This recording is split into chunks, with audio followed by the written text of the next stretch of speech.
मेरे साथ आदरणीय गौरव भाटिया जी है, जो हमारे पार्टी के स्पोक्स पर्सन है।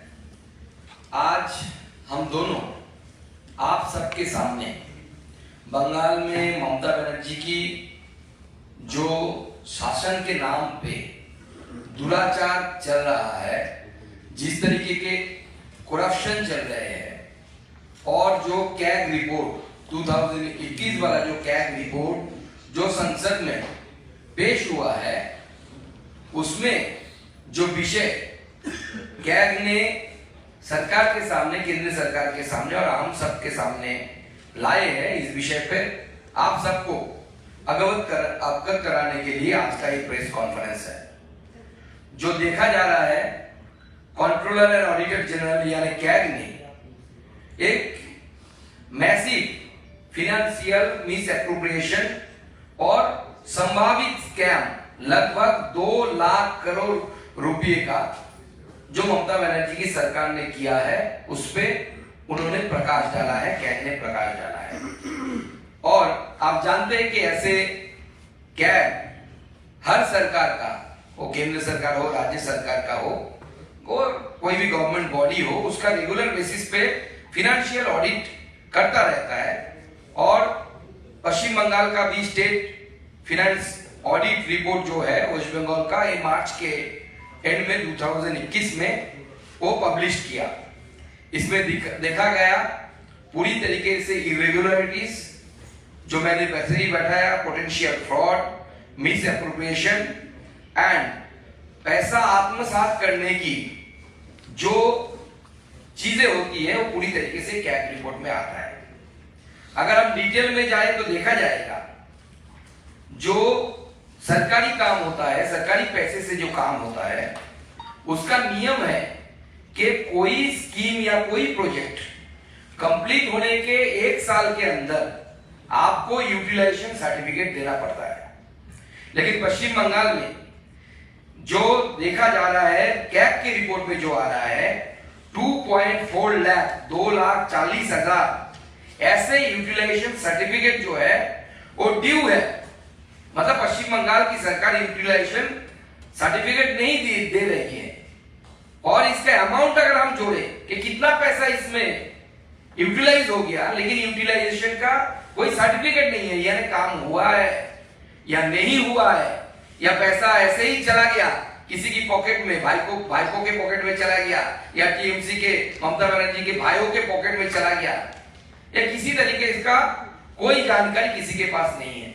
और ये टोटल अमाउंट है 1.95 लाख करोड़, यानी लगभग 2 करोड़ से भी ज्यादा इसका यूटिलाइजेशन सर्टिफिकेट, इतना पैसे का यूटिलाइजेशन सर्टिफिकेट ममता बनर्जी की सरकार ने नहीं दिया है। मतलब फिनेंस रूल के अनुसार ये पैसा कहां गया है, किसके पास गया है, इसका कोई अता पता किसी को नहीं है। अगर ममता बनर्जी को होता या उनके सरकार को होता तो यूटिलाइजेशन सर्टिफिकेट दे देती।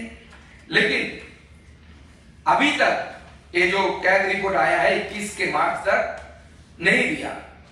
और देखा जाए तो 2018 से 2021 के मार्च तक ये जो 2.4 लाख करोड़ 2.4 लाख जो मिसिंग यूटिलाइजेशन सर्टिफिकेट है, इसमें 1.6 लाख सिर्फ इस पैन में 18 से 21 मार्च इस टाइम के अंदर इसका यूटिलाइजेशन सर्टिफिकेट दिया नहीं गया। इसमें मेजरली 3 डिपार्टमेंट पश्चिम बंगाल सरकार की इन्वॉल्व है। एक है ग्रामीण विकास, rural development, urban development and school education.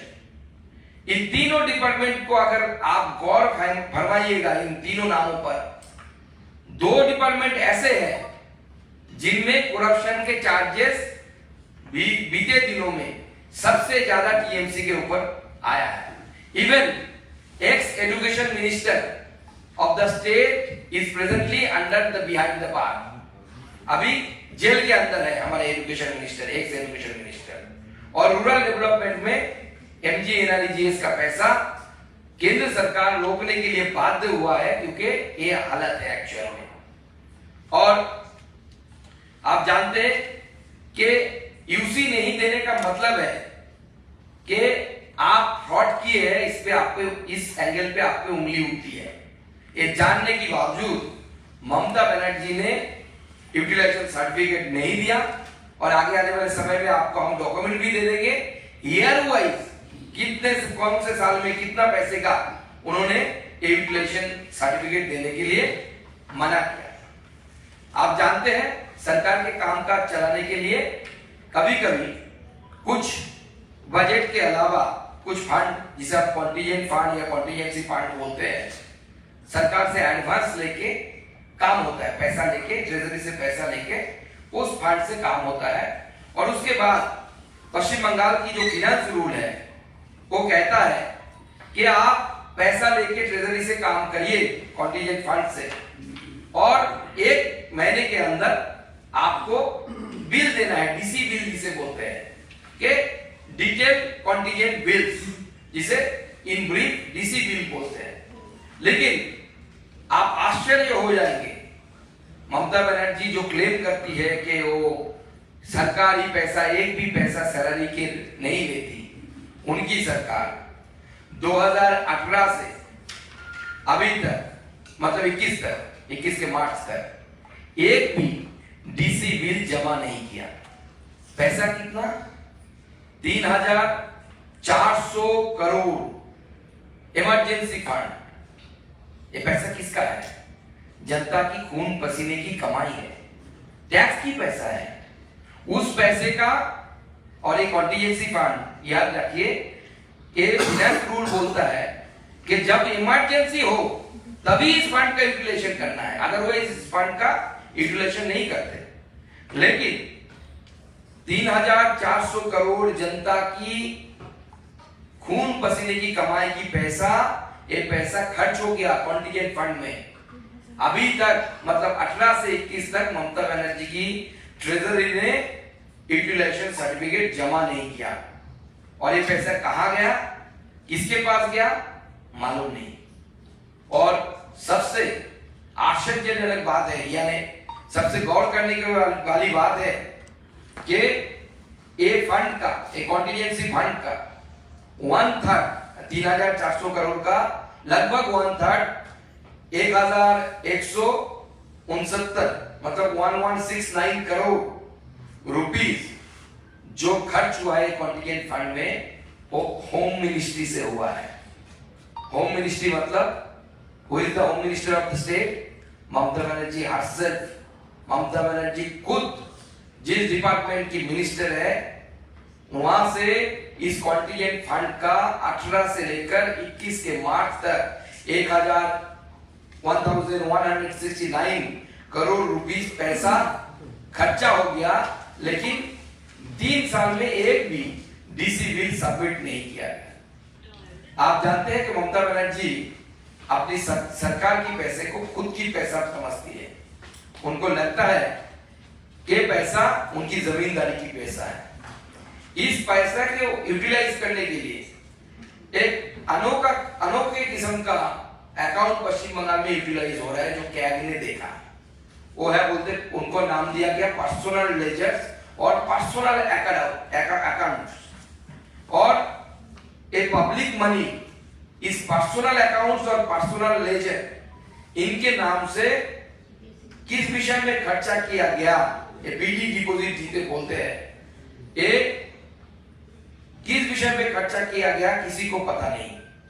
और जानते हैं कि पश्चिम बंगाल में, आप सबको पता होगा, पश्चिम बंगाल की जो फाइनेंस रूल है, वेस्ट बंगाल ट्रेजरी रूल जिसे बोलता जाता है, पीडी अकाउंट्स इसलिए खोला जाता है कि किसी प्रोजेक्ट का काम चल रहा है, उस प्रोजेक्ट का पैसा आप पीडी अकाउंट्स में काम के लिए ले जा सकते हैं, और काम खत्म होते होते फाइनेंशियल ईयर एंड होता है, वो फंड जो आप पीडी अकाउंट में कंसोलिडेटरी फंड से लेके गए, वो फिर से वापस उस कंसोलिडेटरी फंड में चले आना चाहिए। लेकिन देखा जा रहा है कि 31 मार्च 2021 को जो कंसोलिडेटेड फंड में वापस आना था अमाउंट, पीडी अकाउंट में अगर ले भी जाते हैं आप, लेकिन देखा जा रहा है कि लगभग पूरे स्टेट में 160 ऐसे पीडी अकाउंट्स है, पीडी लेजर है, जिसमें 3,465 करोड़ रुपया पड़ा हुआ है, जो total violation of finance rule है। और ये पब्लिक मनी है, और पब्लिक मनी पड़े रहने का मतलब जनता की पैसा लूटे जाने की कोशिश है, लूटने की कोशिश है। और अगर एक कैग रिपोर्ट को ध्यान से देखा जाए, पैसा लूटने के लिए हर जगह पे ममता बनर्जी की सरकार के द्वारा कोशिश किया गया। और एक कैग रिपोर्ट ममता सरकार के मुंह पर एक तमाचा है कि जो खुद को ऐसा मानते हैं कि उनके जैसा ऑनेस्ट पॉलिटिशियन बंगाल में क्या पूरे भारतवर्ष में नहीं है। ममता बनर्जी का खुद का मानना है, उनका पार्टी का मानना है, लेकिन एक कैग रिपोर्ट पूरी तरीके से ममता बनर्जी की सरकार को बेआबरू कर देती है और दिखाता है कि किस तरीके से जनता की पैसे को लूटा गया, लूटने की व्यवस्था किया गया, यूटिलाइजेशन सर्टिफिकेट नहीं दिया गया, personal account, personal ledger maintain किए गए। और धांधली सबसे ज्यादा अगर देखे तो ममता बनर्जी की खुद की डिपार्टमेंट होम डिपार्टमेंट में है, और वहां पे पैसा ऐसे लूट जिसे बोलते हैं, एक तरीके किस्म का लूट चल रहा है बंगाल में। आगे मैं विस्तार से बोलने के लिए राजीव भाटिया जी को, गौरव भाटिया जी को अनुरोध करूंगा। बहुत बहुत धन्यवाद सुकांत जी। सभी पत्रकार बंधुओं को हमारा नमस्कार। जैसा मजूमदार जी ने बताया, इस देश में दो विचारधाराओं की लड़ाई चल रही है। एक तरफ ईमानदार, जनता के प्रति समर्पित केंद्र सरकार है, जिसका एक ही प्रण है, एक ही लक्ष्य है, भारत को भ्रष्टाचार से मुक्त करेंगे। और ये जो सीएजी रिपोर्ट सामने आई है, ये बिल्कुल स्पष्ट कर देती है कि इंडी अलायंस का कोई भी घटक दल क्यों ना हो, एक विपरीत ताकत लगी हुई है भारत की जनता के खिलाफ, भारत के मजबूत लोकतंत्र के खिलाफ, कि भारत भ्रष्टाचार मुक्त कैसे होगा जब हमारा परिवार और पार्टी भ्रष्टाचार युक्त होगी। यह चिंताजनक है कि ममता बनर्जी, जो कि बात करती है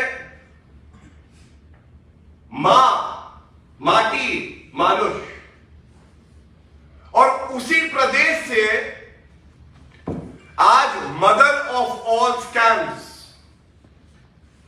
सबसे बड़ा भ्रष्टाचार सामने आ रहा है। आप सोचिए, सीएजी रिपोर्ट में जो तथ्य सामने आए हैं,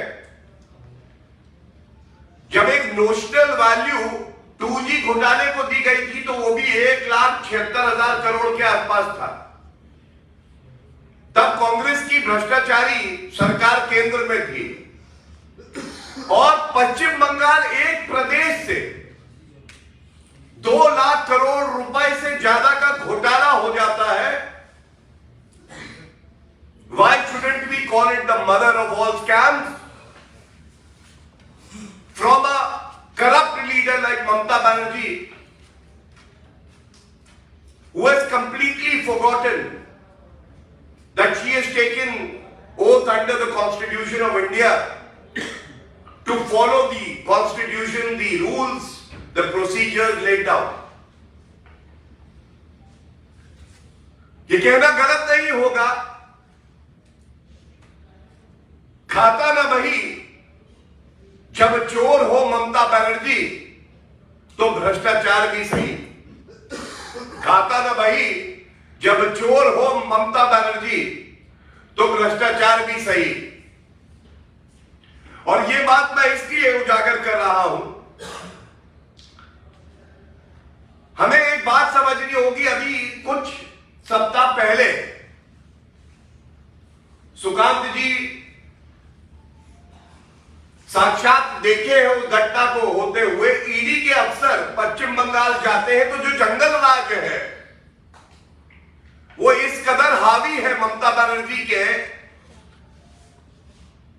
मस्तिष्क में कि वहां पे ईडी अफसरों पे हमला कर दिया जाता है। क्या संदेश देना चाहती थी ममता बनर्जी? कानून से मैं ऊपर हूं, केंद्र से भी अगर रुपया आएगा, प्रदेश की आमदनी जो होगी मैं लुटा डालूंगी, लूट खसोट चोरी होगी, धोखाधड़ी मैं करूंगी।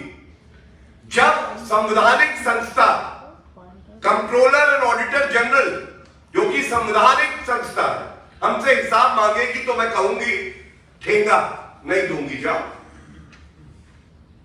ये करारा तमाचा मारने का प्रयास है ममता बनर्जी का पश्चिम बंगाल की जनता के गाल पर वो भूल गई है जब कानून का डंडा पड़ता है तो अच्छे अच्छे भ्रष्टाचारी भी सीधे हो जाते हैं। मैं इसी संदर्भ में एक और बात बताऊं। टीएमसी के ही नेता शाहजहां शेख जिस मुख्यमंत्री को यह सुनिश्चित करना था कि उनके पार्टी के भ्रष्टाचारी ईडी के साथ सहयोग करे, वो फरार है। क्यों फरार है? क्योंकि जैसा आपके समक्ष अभी रखा गया, घोटाला तो कर दिया ममता बनर्जी ने, अब जवाबदेही की बारी आई। तो जो लोग भ्रष्टाचारी हैं उनका किंगपिन कौन? क्वीनपिन भी कह सकते हैं ममता बनर्जी। और देखिए, जो बात अभी कही गई उसी को आगे बढ़ाते हुए कुछ और बिंदु आपके समक्ष रख रहा हूं। जब कोई भी राज्य के कोष से खर्चा होता है तो उपयोग हुआ वो रुपया, उसका प्रमाण पत्र देना अनिवार्य है रूल्स में। इससे यह सुनिश्चित होता है कि जनता का रुपया जनता के काम में आया और जो मुख्यमंत्री है, मंत्री है, उन्होंने अपनी संवैधानिक जिम्मेदारी का निर्वहन किया। लेकिन यहां क्या हुआ? सीएजी ने बिल्कुल स्पष्ट कहा, चाहे वो यूटिलाइजेशन सर्टिफिकेट की बात हो, चाहे अनअकाउंटेड कंटिजेंसी फंड की बात हो, और चाहे पर्सनल डिपॉजिट्स के जो अकाउंट है उनकी बात हो, there is lack of transparency, पारदर्शिता की कमी है। तो आज इस मंच से भारतीय जनता पार्टी अपनी जिम्मेदारी समझती है कि ये ममता बनर्जी से सवाल पूछे कि आप जवाबदेही से क्यों भाग रही है ममता बनर्जी। सीएजी ने आपसे हिसाब मांगा।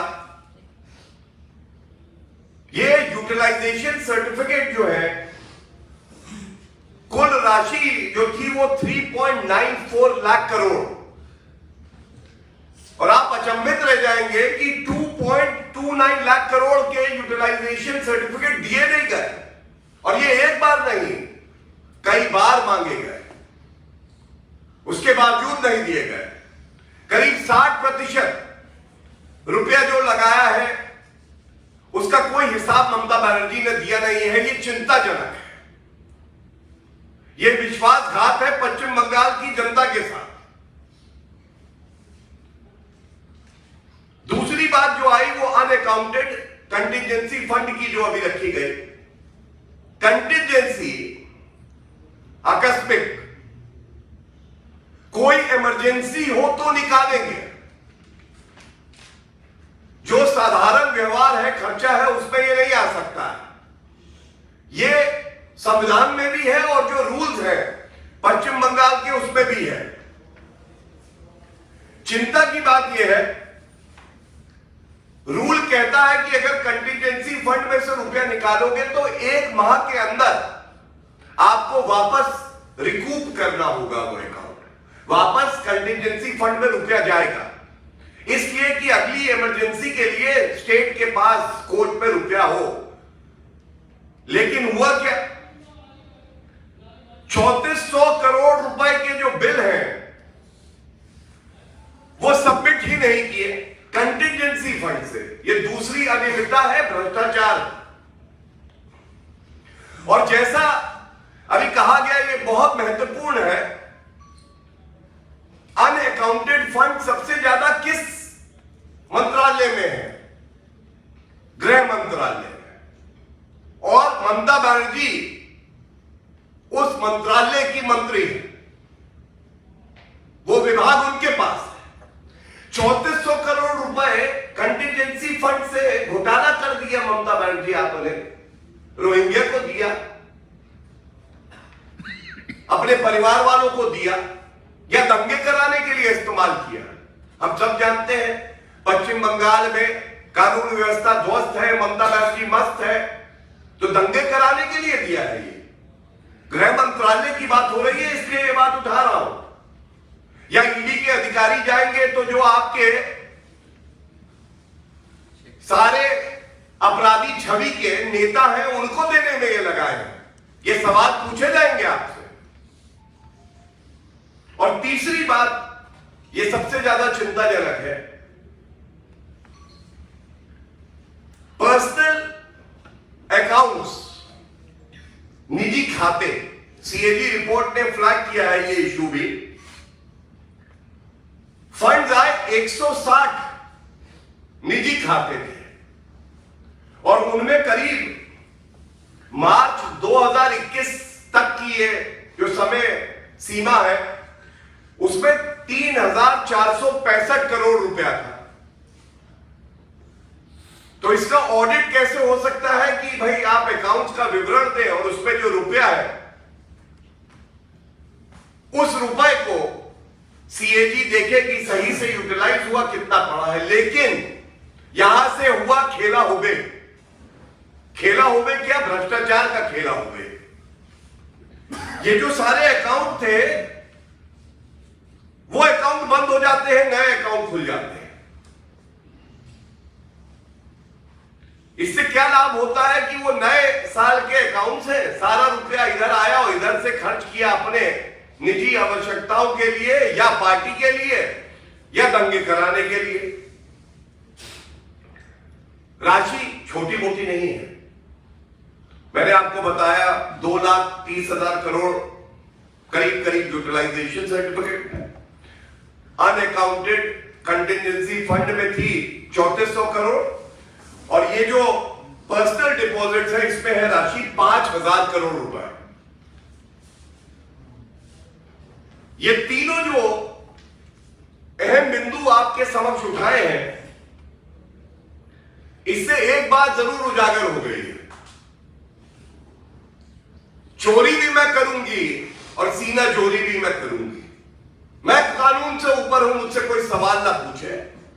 सवाल पूछेगा तो गुंडा राज है, मेरे गुंडे हैं पश्चिम बंगाल में। ममता बनर्जी की सरकार में तो निर्दोष मार दिए जाते हैं, महिलाओं के साथ बलात्कार हो जाता है, अफसरों के साथ गुंडागर्दी होती है, पीटा जाता है। सारी संस्थाओं को जो संवैधानिक है, जो अपने कर्तव्य का निर्वहन करती हैं, उनको डराने का काम कोई कर रहा है तो ममता बनर्जी कर रही है। और इसीलिए इस मंच से एक बात कह के मैं अपनी बात को विराम दूंगा।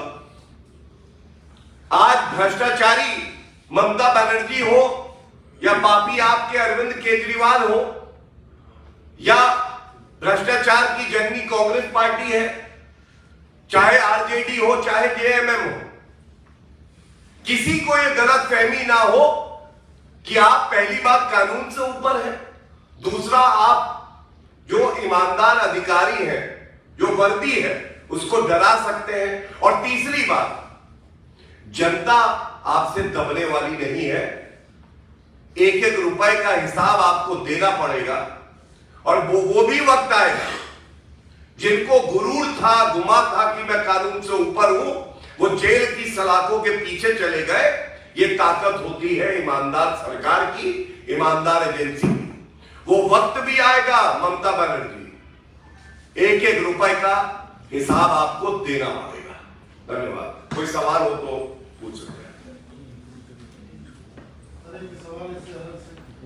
इस पे अगर किसी का सवाल हो तो कृपया करके पूछ सकते हैं।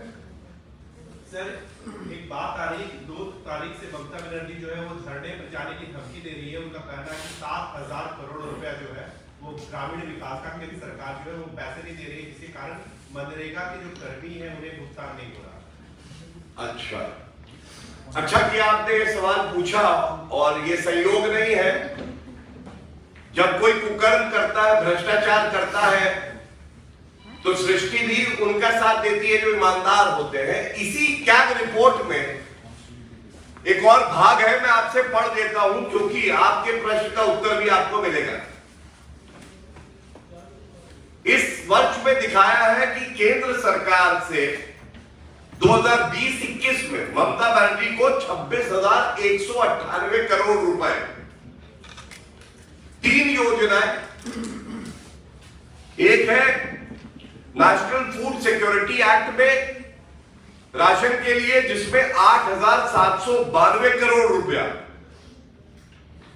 उनको दिया गया। मनरेगा में 9,719 करोड़ रुपया दिया गया।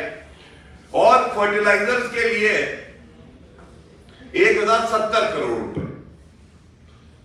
लेकिन जो पारदर्शिता प्रदेश की सरकार में होनी चाहिए, जो प्रोसीजर है, केंद्र सरकार को बताना कि उसका यूटिलाइजेशन हुआ है, कैसे हुआ है, उसका प्रमाण क्या है, ऐसा लगता है कि ममता बनर्जी इसमें विश्वास नहीं रखती है। इसलिए ममता बनर्जी क्या कहती है ये अहमियत नहीं रखता है। अहमियत ये रखता है ये जो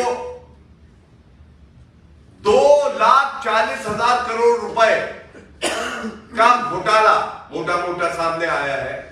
पहले इसकी जवाबदेही ममता बनर्जी की बनती है, और जब इसकी वो जवाबदेही दे दे, उसके बाद 1 रुपए की बात भी उसके बाद होनी चाहिए, उससे पहले नहीं। Sir, we are talking about Mamata Banerjee. There are contradictory statements coming in from all the constituents of India Alliance in West Bengal. Congress is attacking Mamata, Mamata attacking CPM, CPM attacking Mamata. What do you think? What is actually happening there? The reality of the India Alliance is coming out. It's an alliance of leaders who have personal ambition but nothing to offer to the people of the country. And I am reminded of a line which was spoken by Shri Rahul Gandhi when he said, falsely so, insulting India on foreign soil, that democracy in India is dead. Today, when the Bharat Todo Anyay Yatra was in West Bengal, he saw what is the real meaning of democracy is dead. It is happening in a state where the leader is part of the India Alliance.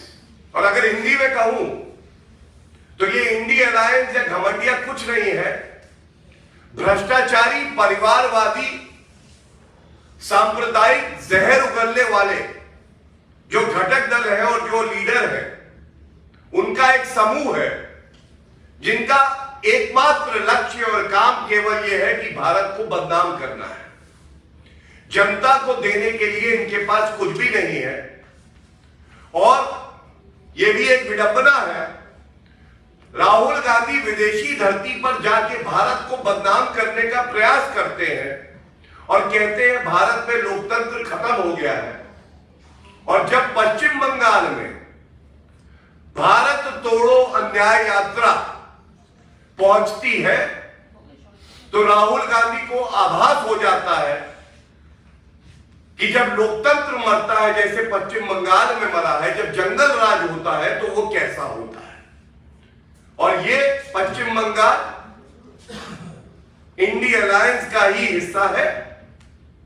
और ये आईना राहुल गांधी जैसे नेताओं को, ममता बनर्जी को, अरविंद केजरीवाल को, तेजस्वी यादव और अखिलेश यादव को दिखाया जा रहा है।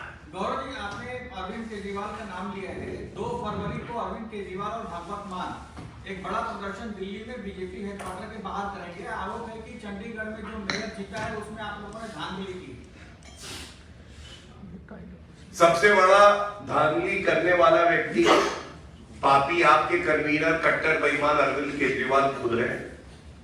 कम से कम उनके मुंह से धांधली शब्द अच्छा नहीं लगता है। और अरविंद केजरीवाल को संविधान पढ़ना चाहिए। उच्च न्यायालय में मामला लंबित है, उस पर टिप्पणी कर रहे हैं। इस पापी आपके कन्वीनर कट्टर बेईमान को जनता ऐसा जवाब देगी कि ये कहीं आपको 2024 के चुनाव के बाद दिखाई भी नहीं देंगे। धन्यवाद। Thank you. करोड़ जी, एक प्रश्न है। ज्ञान वापी परिसर में कोर्ट ने आज एक वो दिया है और कहा है कि जो मुलायम सिंह सरकार ने 93 में Thank you so much. It's a sub judice matter. As I stated earlier, we should not be commenting on a matter which is sub judice. Sir, Mamata Banerjee ने ये भी कहा है कि कांग्रेस और लेफ्ट मिलकर बीजेपी को मजबूत कर रहे हैं पश्चिम बंगाल में। देखिए, ये सारे मिल सकते हैं, सब दगे कारतूस हैं, कुछ निकल के आने वाला है नहीं। नरेंद्र मोदी जी की जो गारंटी है, जो ईमानदारी है, मैं पुनः कहूंगा, जनता का ये मानना है नरेंद्र मोदी जी की नियत गंगा जल की तरह पवित्र है और उनकी विश्वसनीयता जो है वो हिमालय की चोटी की तरह सबसे ऊपर है। उनके सामने कोई नहीं टिकने वाला। धन्यवाद।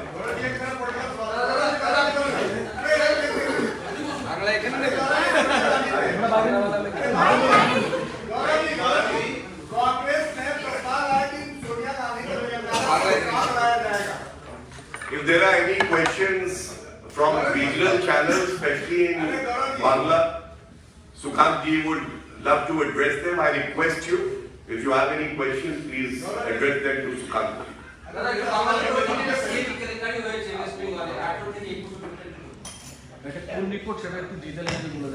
দেখুন 2021 সালে কন্ট্রোলার অ্যান্ড অডিটর জেনারেল অর্থাৎ ক্যাগ যে রিপোর্ট লোকসভাতে পেশ করেছে 2021 মার্চ পর্যন্ত, তাতে 3টি বিষয় ক্যাগের রিপোর্টে সামনে এসেছে এবং যে 3টি বিষয় এসেছে তা পরিষ্কার করে দেখাচ্ছে যে পশ্চিমবঙ্গ সরকার, তৃণমূল কংগ্রেস পরিচালিত পশ্চিমবঙ্গ সরকার মানুষের প্রায় 2 লক্ষ কোটি টাকা তার ধাঁধলি করেছে, 2 লক্ষ কোটি টাকা চুরি করেছে, হিসেব দিতে পারেনি ক্যাগ বারবার বলা সত্ত্বেও। প্রথম যে বিষয়টি ক্যাগ সামনে এনেছে তা হচ্ছে প্রায় 1.95 লক্ষ মিসিং ইউটিলাইজেশন সার্টিফিকেট। অর্থাৎ আমরা জানি যে সরকারি কোনো কাজ হলে পরে সে এমপি ল্যান্ড হোক বা অন্য কোনো টাকা হোক না কেন, তার ইউটিলাইজেশন সার্টিফিকেট কাজ হওয়ার কমপ্লিট হওয়ার 1 বছরের মধ্যে দিতে হয়, জমা দিতে হয়। এই ইউটিলাইজেশন সার্টিফিকেট প্রমাণ করে যে যে টাকা যে প্রকল্পের জন্য দেওয়া হয়েছিল সেই প্রকল্পে এই টাকা খরচ হয়েছে নাকি এই টাকা চুরি হয়ে গেছে। যেমন ধরুন আপনি কোনো প্রকল্পের জন্য 5 লক্ষ টাকা দিলেন, আপনি তখনই ইউটিলাইজেশন সার্টিফিকেট দিতে পারবেন যখনই 5 লক্ষ টাকা ধরাতলে কোনো না কোনো কাজ হয়েছে। কিন্তু আমরা ক্যাগ রিপোর্টে দেখতে পাচ্ছি যে প্রায় 2.4 লাখ এই ধরনের ইউটিলাইজেশন সার্টিফিকেট যেটা দেওয়ার কথা ছিল ক্যাগের সামনে, তার মধ্যে 18 থেকে আমরা যেটা দেখতে পাচ্ছি যে এই যে অ্যামাউন্ট যে 21 সাল পর্যন্ত ইউটিলাইজেশন সার্টিফিকেট যে দিতে পারেনি মমতা ব্যানার্জি সরকার, তার পরিমাণ যে টাকা খরচ করেছে কিন্তু তার ইউটিলাইজেশন সার্টিফিকেট নেই, সেটা হচ্ছে 1.95 লক্ষ কোটি টাকা। তাহলে ক্যাগ প্রশ্ন তুলেছে যে এই টাকা তো জনগণের টাকা, এই জনগণের টাকা গেল কোথায়, কার কাছে গেছে? কারো কাছে কোনো তথ্য প্রমাণ নেই। শুধু তাই নয়, এই 1.95 লক্ষ টাকার মধ্যে 18 থেকে 21 শুধু এই স্বল্প সময়ের মধ্যে 1.6 লাখ ইউটিলাইজেশন সার্টিফিকেট রাজ্য সরকার দিতে পারেনি। এবং 3টি ডিপার্টমেন্টের নাম এক্ষেত্রে সবার আগে উঠে এসেছে। রুরাল ডেভেলপমেন্ট, যার জন্য মমতা বন্দ্যোপাধ্যায় রোজ চেঁচামেচি করেন 100 দিনের টাকা দেওয়া হচ্ছে না, এরকমটা এই টাকা দেওয়া হচ্ছে না, ওই টাকা দেওয়া হচ্ছে না। আরবান ডেভেলপমেন্ট আর স্কুল এডুকেশন। স্কুল এডুকেশন নিয়ে তো যত কম কথা বলা যায় পশ্চিমবঙ্গে ততই ভালো। প্রাক্তন শিক্ষামন্ত্রী জেলের ভেতরে, পর্ষদকর্তারা জেলে যাচ্ছেন আসছেন, কবে কে জেলে যাবে পশ্চিমবঙ্গ সরকারের শিক্ষা ব্যবস্থা কেউ গ্যারান্টি দিতে পারবে না। দ্বিতীয় যে বিষয়টি, এবং মনে রাখবেন বারবার কিন্তু মমতা বন্দ্যোপাধ্যায় সরকারকে, আমাদের রাজ্য সরকারকে ইন্টিমেট করেছে, আপনাকে অর্থাৎ নাড়া দিয়েছে যে আপনার কাছে রিপোর্ট চাইছি, ইউটিলাইজেশন সার্টিফিকেট চাইছি, ইউটিলাইজেশন সার্টিফিকেট দিন। কিন্তু রাজ্য সরকার ইউটিলাইজেশন সার্টিফিকেট দেয়নি, ইচ্ছাকৃতভাবে দেয়নি, অর্থাৎ এই পরিমাণ টাকা চুরি হয়েছে। দ্বিতীয় যে বিষয়, যে কোনো এমার্জেন্সি কাজের জন্য আমরা কন্টিনজেন্সি ফান্ড ইউজ করি আমাদের রাজ্যের ট্রেজারিতে। পশ্চিমবঙ্গের ট্রেজারি রুল বলছে যে আপনি আকস্মিক কোনো কারণে এই ফান্ড নিতেই পারেন, কন্টিনজেন্ট বিল দিতেই পারেন, কিন্তু তার পরিবর্তে আপনাকে 1 মাসের মধ্যে সেই টাকা নেওয়ার বিল দিয়ে আপনাকে জানাতে হবে ট্রেজারিতে যে আপনি কেন টাকা নিয়েছেন, কোন কাজে এই টাকা খরচ করেছেন। অদ্ভুত ব্যাপার, এই ক্যাগ রিপোর্টে উল্লেখ করা হয়েছে 3,400 কোটি টাকা। সংখ্যাটা একবার শুনুন মন দিয়ে, আপনার আমার পশ্চিমবঙ্গের সাধারণ মানুষের পরিশ্রমের টাকা 3,400 কোটি টাকা। সেই টাকা তার কন্টিনজেন্সি হিসেবে ব্যবহার হয়ে গেছে, তার বিল ট্রেজারিতে জমা দেওয়া হয়নি। অর্থাৎ এই 3,400 কোটি টাকা কোথায় গেছে, কার পকেটে গেছে, কোন শেখ শাহজাহান, কে কোন জাহাঙ্গীর, কোন অভিষেক ব্যানার্জি, কোন ভাইপো, কার পকেটে গেছে কেউ জানে না। তাই প্রশ্ন উঠেছে যে এই টাকা খরচ হয়েছে কোথায়। এবং সবথেকে গুরুত্বপূর্ণ বিষয়, এই 3,400 কোটির 1/3 বেশি টাকা মমতা বন্দ্যোপাধ্যায়ের নিজের মিনিস্ট্রি অর্থাৎ হোম মিনিস্ট্রি এই কন্টিনজেন্ট ফান্ড বলে তুলে নিয়েছে 1,169 কোটি টাকা, এবং সেই টাকার কোনো বিল জমা পড়েনি। তাহলে এই যে হোম ডিপার্টমেন্ট অর্থাৎ গৃহ মন্ত্রণালয় আমরা যাকে বলি, যার মাথায় মমতা বন্দ্যোপাধ্যায় স্বয়ং বসে আছেন, তিনি 1,100 কোটি টাকারও বেশি টাকা, প্রায় 1,200 কোটি টাকা কোথায় খরচ করেছেন, জনগণের টাকা কোথায় গেছে, কে চুরি করেছে, কোনো বিল রাজ্য সরকার ক্যাগের কাছে জমা দিতে পারেনি, দেখাতে পারেনি। তৃতীয় যে বিষয়টি, মমতা বন্দ্যোপাধ্যায় এবং তার দলবল মনে করে যে পাবলিকের টাকা হচ্ছে তার নিজের সম্পত্তি এবং তিনিই দিচ্ছেন। এবং যেভাবে মমতা বন্দ্যোপাধ্যায় এখন স্লোগান তুলছেন নাকি 1000 টাকার গ্যাসে নাকি দিদির দেওয়া ফ্রি চালে নাকি ভাত তৈরি হচ্ছে, অথচ পশ্চিমবঙ্গের 6 কোটি 1 লক্ষ লোককে মমতা বন্দ্যোপাধ্যায় নয় নরেন্দ্র মোদী বিনে বসেই রেশন সামগ্রী দেয় পিডিএস এর মাধ্যমে। মমতা বন্দ্যোপাধ্যায় এই টাকা, যাকে তিনি পৈতৃক সম্পত্তি মনে করেন জনগণের টাকাকে, সেই টাকা ব্যবহার করার জন্য পার্সোনাল ডিপোজিট বা পার্সোনাল লেজার, পার্সোনাল অ্যাকাউন্ট খোলা হয়েছে। এবং এই পশ্চিমবঙ্গ সরকারের রুল অনুসারে, ট্রেজারি রুল অনুসারে পিডি অ্যাকাউন্টস আপনি তখনই খুলতে পারেন যখন কোনো একটি নির্দিষ্ট স্কিমে টাকা খরচ করার জন্য বা টাকা ডিসপোজ করার জন্য আপনার কনসলিডেটেড ফান্ড থেকে এই পিডি ফান্ডে টাকা আপনি নিয়ে যেতে পারেন। কিন্তু যখনই এটা প্রয়োজন হবে, খুব প্রয়োজনীয় ক্ষেত্র ছাড়া, বিশেষ ক্ষেত্র ছাড়া এই পিডি অ্যাকাউন্টস কিন্তু খোলা যাবে না। দ্বিতীয় যে বিষয়টি, আমাদের ট্রেজারি রুল বলছে যে আপনার প্রজেক্ট সম্পূর্ণ হওয়ার পর পিডি অ্যাকাউন্টসে কোনো পয়সা পড়ে থাকবে না, কোনো রেসিডিউয়াল অ্যামাউন্ট থাকবে না, এটাকে ট্রান্সফার করে দিতে হবে ওই কনসলিডেটেড অ্যাকাউন্টে যেখান থেকে আপনি পিডি অ্যাকাউন্টসে টাকা ট্রান্সফার করেছিলেন। পশ্চিমবঙ্গের ট্রেজারি রুল বলছে। কিন্তু আমরা দেখতে পাচ্ছি ক্যাগের সামনে যে তথ্য উঠে এসেছে, গোটা পশ্চিমবঙ্গ জুড়ে 160খানা অ্যাক্টিভ পিডি অ্যাকাউন্টস আছে এবং তাতে প্রায় 3,465 কোটি টাকা এই টাকা সেখানে পড়ে রয়েছে এবং পাবলিক ফান্ড এবং এই টাকা আত্মসাৎ করা ছাড়া অন্য কোনো দ্বিতীয় দূরভিসন দিতে এটা মমতা বন্দ্যোপাধ্যায় বা তার দলবল করেনি। তাই এই তিনটি বিষয়, ইউটিলাইজেশন সার্টিফিকেট না দেয়া, এই ধরনের পার্সোনাল অ্যাকাউন্ট খোলা এবং তার সাথে যে কন্টিজেন্সি ফান্ড বা কন্টিজেন্ট ফান্ডের মিসইউজ প্রমাণ করছে যে আমাদের রাজ্য সরকার জনগণের টাকাকে লুট করছে এবং কেন্দ্র সরকার যথাযথভাবে এই ক্যাগ রিপোর্ট যা দিয়েছে, এরপরে কোন কেন্দ্র সরকারের পক্ষ থেকে 1 টাকাও রাজ্য সরকারকে দেওয়া উচিত না যতক্ষণ না পর্যন্ত ক্যাগ রিপোর্টের এই প্রশ্নগুলোর উত্তর মমতা বন্দ্যোপাধ্যায় এবং তার সরকার দিতে পারছে। দাদা, তিনি তো 2 তারিখ ধর্নায় বসছেন, কেন্দ্রীয় সরকার যে পাওনা টাকা পশ্চিমবঙ্গ সেটা দিচ্ছে না, সেটার জন্য মুখ্যমন্ত্রী আম্বেদকর মূর্তির সামনে ধর্নায় বসবেন, তার সাংসদ এবং বিধায়ক মন্ত্রীরাও বসবেন।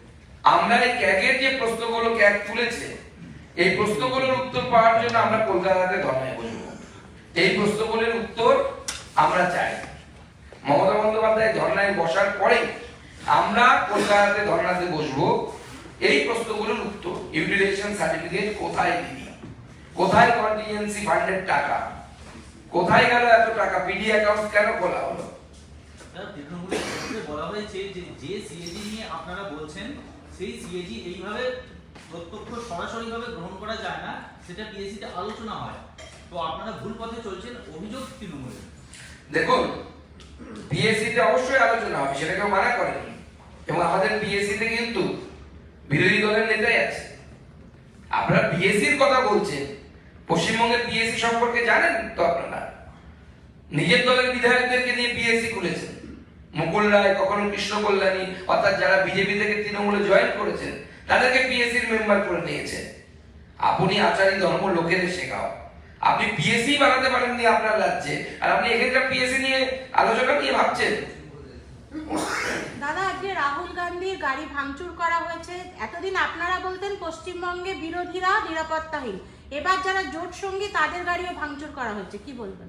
দেখুন, প্রথম যেদিন রাহুল গান্ধীর পোস্টার ছেঁড়া হয়েছিল, আমি রাহুল গান্ধীর সেই পোস্টার ছেঁড়ার পরিপ্রেক্ষিতে আমি রাহুল গান্ধীকে বলেছিলাম, ওনাকে অনুরোধ করেছিলাম, आओ कुछ दिन तो गुजारो बंगाल में, डेमोक्रेसी क्या है समझ में आ जाएगा। ডেমোক্রেসি কি দুদিন বাংলাতে থাকলে পরে উনি বুঝতে পারবেন। যদিও কংগ্রেসের পুরনো নেতারা এখনো বলে যাচ্ছেন মেরেছ কলসির কানা, তাই বলে কি প্রেম দেব না?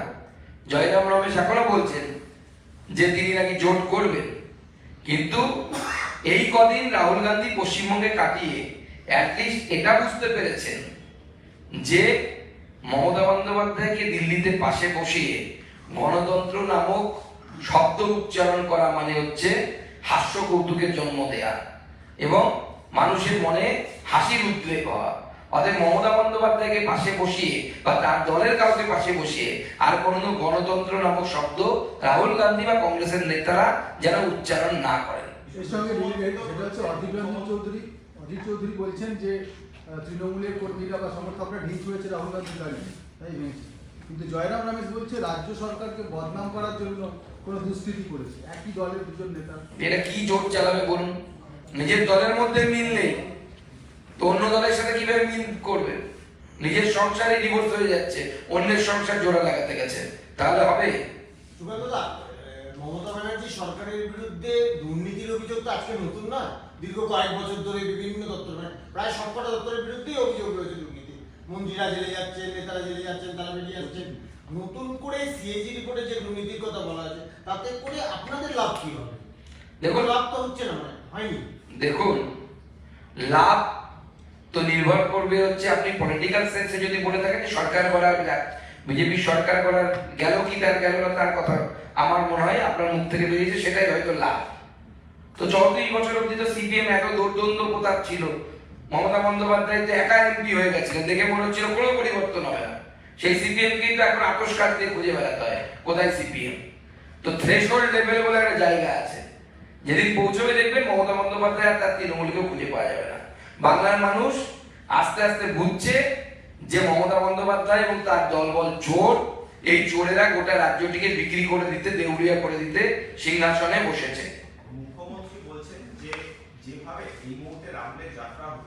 গ্রামেরা আসছে সবকিছু হচ্ছে তাতে বেসিক্যালি আপনাদের লাভ হবে বাম কংগ্রেস আপনাদের সুবিধা করে দিচ্ছে দেখুন বিজেপির সুবিধে করার জন্য বাম কংগ্রেসের প্রয়োজন নেই তো। আমরা ওই দুধে ভাতে খেলোয়াড় নিই না। আমাদের সচিন তেন্ডুলকর আছে, নরেন্দ্র মোদী, আর কাকে কি দরকার? রাহুল গান্ধী কি করবে? কিছু করার দরকার নেই। মুখ্যমন্ত্রী আজকে আরেকটা অভিযোগ করেছেন যে গতবারের নির্বাচনে বিএসএফ লাইন মেনটেন করেছে, সেই জন্য বিজেপি কিছু ভোট পেয়ে গিয়েছে। বলেছে বিএসএফ দুদিন বাদে ফিরে যাবে, আমি থাকবো, সেটা মাথায় রেখে ভোট। না, উনি ভয় দেখানোর চেষ্টা করছেন ওনার এসপিডিএম কে। বিজেপি ভয় পাবে না। উনি 24-এর পর থাকবেন তো, সেটাও তো একটা কথা। থাকবেন হয়তো জেলের ভেতরে না জেলের বাইরে, ওনার সরকার থাকবে, সেটাই দেখার। দাদা, ইডি সিবিআই কে এতদিন আক্রমণ করতেন, আজকে সোজাসুজি মুখ্যমন্ত্রী বিএসএফ কে আক্রমণ করছেন, রীতিমতো একটা যেরকম আপনি বলছেন ভয় দেখাচ্ছেন, এটাকে কি বলবেন যে দেশের রক্ষা যারা করে তাদেরকে আক্রমণ? দেখুন, মমতা বন্দ্যোপাধ্যায় এই তৃতীয়বার ক্ষমতায় আসার পর থেকে দেশের বিভিন্ন সংস্থা, সে কেন্দ্রীয় সংস্থা হোক, মানে ইডি হোক, সিবিআই হোক, বা কেন্দ্রীয় ফোর্স হোক, সিআরপিএফ, আর্মি, বিএসএফ, এদের বিরুদ্ধে আক্রমণ করা, নিজের স্টেট সঙ্গীত তৈরি করা নতুন করে। এরপরে আমরা হয়তো দেখবো পশ্চিমবঙ্গের আলাদা পতাকা হবে, পশ্চিমবঙ্গের আলাদা সংবিধান হবে। অর্থাৎ বিচ্ছিন্নতাবাদের একটা উস্কানি মমতা বন্দ্যোপাধ্যায় দিয়েই চলেছেন। অলরেডি তো বাংলাদেশের স্লোগান বলেই ওনারা, জয় বাংলা বলে। আপনারা যদি বাংলাদেশে যান, আওয়ামী লীগ হেডকোয়ার্টারের উপরে বড় করে জয় বাংলা লেখা আছে, দেখে আসবেন। তো স্বাভাবিকভাবে এই বিচ্ছিন্নতাবাদী মানসিকতা নিয়ে উনি এই কথা বলছেন। আর মূল উদ্দেশ্য ডিএমএসপি যে ওই পাস দেবে, বিএসএফ কোনো কার্ড দেয় না, পাস দেয়, যেটা নিয়ে মুখ্যমন্ত্রী প্রশ্ন তুলছেন। সেই পাস ডিএম এর হাতে নিয়ে এসে বাংলাদেশ থেকে মুসলিমদেরকে ঢুকিয়ে বাংলার ডেমোগ্রাফি চেঞ্জ করতে চাইছেন মুখ্যমন্ত্রী মমতা বন্দ্যোপাধ্যায়। দাদা, লাস্ট প্রশ্ন আমার পক্ষ থেকে। সাধ্বী নিরঞ্জন জ্যোতি আজকে বলেছেন যে 100 দিনের কাজ বা মানরেগার যে টাকার জন্য মুখ্যমন্ত্রী 2 তারিখ থেকে ধর্নায় বসছেন, সেটা নিয়ে প্রধানমন্ত্রীর দপ্তরের সাথে একটা বৈঠক হয়েছিল রাজ্যের আধিকারিকদের। সেখানে প্রধানমন্ত্রীর দপ্তর বলেছিল যে 2 জন এই কেন্দ্রীয় গ্রামোন্নয়ন মন্ত্রকের আধিকারিক এবং 2 জন রাজ্যের আধিকারিক থাকবে। কেন্দ্র আধিকারিক ঠিক করে দিলেও রাজ্য ঠিক করে দেয়নি, শুধুমাত্র রাজনীতি করার জন্যই তিনি এই ধরনের কাজ করছেন। সেটা তো আমরা আগেই বলেছি। যে প্রশ্নটা বারবার উঠছে, রাজ্য সরকারের সদিচ্ছা থাকলে বা রাজ্য সরকার যদি সত্যিই মনে করে যে ভারতীয় জনতা পার্টির কেন্দ্র সরকার ইচ্ছাকৃতভাবে ফান্ড দিচ্ছে না, তাহলে তারা কোর্টে যায়। মনরেগা তো অ্যাক্ট, তো তার সেটা নিয়ে তো কোর্টে যাওয়া যেতে পারে, সুপ্রিম কোর্টে যেতে পারে। তারা যাচ্ছে না কেন? কারণ চুরি করেছে তারা নিজেরা স্বীকার করেছে চুরি হয়েছে।